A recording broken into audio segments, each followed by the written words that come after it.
सूर्यशौर्यमथेन्दुरिन्द्रपदवी सन्मङ्गलं मङ्गलम् యఃకర్త జగతాం భర్త సంభర్త మహసాం నిధి ప్రణమామిదమాదిత్యం బహిరంతస్తమోపహం. నేటి కాలమాన విశేషాలను గమనిద్దాం. స్వస్తి శ్రీ చాంద్రమాన నందననామ సంవత్సరం దక్షిణాయనం శరదృతువు కార్తీక మాసం కృష్ణపక్షం ఆదివారం. సూర్యోదయం 6:35 సూర్యాస్తమయం 5:35. తిథి ఏకాదశి రాత్రి 3:44 వరకు. నక్షత్రం చిత్త తెల్లవారుజామున 4:28 వరకు.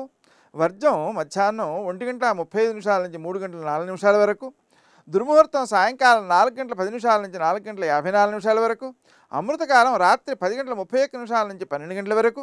రాహుకాలం ఆదివారం కాబట్టి సాయంకాలం 4:30 నుంచి 6 గంటల వరకు. నేటి విశేషం ఏకాదశి. అలాగే ద్విపుష్కర యోగం కూడా ఉంది. కానీ ఈ ద్విపుష్కర యోగం రాత్రి 3:44 నుంచి తెల్లవారుజామున 4:28 వరకు ఉంది కాబట్టి ఆ సమయంలో అతి సామాన్యంగా మనం నిద్రలో గడిచిపోతూ ఉంటుంది కాబట్టి పెద్ద ఇబ్బంది లేదు. కానీ ఆ ద్విపుష్కర యోగం అనేటువంటి దాన్ని గుర్తించడం అవసరం.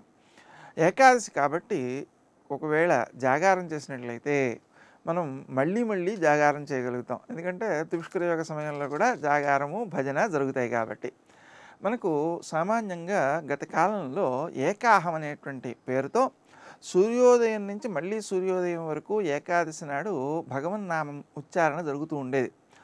ఏ మంత్రాన్ని అయితే మనం అలా 24 గంటలు చేయగలుగుతామో ఆ మంత్రంలో సిద్ధి లభిస్తుంది అనేటువంటిది శాస్త్రం అన్నమాట.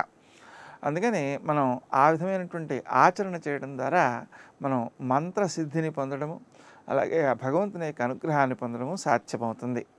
నేటి ఆణిముత్యాలు.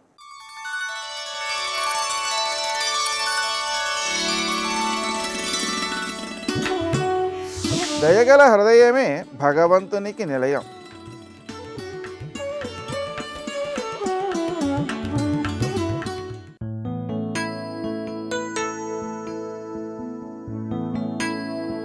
అపరిమితమైన సృష్టి తత్వాన్ని అర్థం చేసుకునే ప్రయత్నమే అసలైన ఆధ్యాత్మిక అన్వేషణ.